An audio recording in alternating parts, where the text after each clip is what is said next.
తెలుసు, కథ అని తెలుసు, కథలన్నీ కంచికే చేరునని తెలుసు.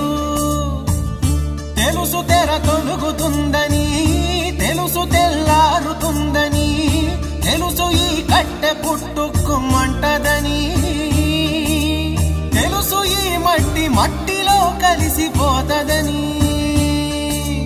ఇన్ని తెలిసి ఇరకాటంలో పడిపోతావు ఎందుకని? మాయ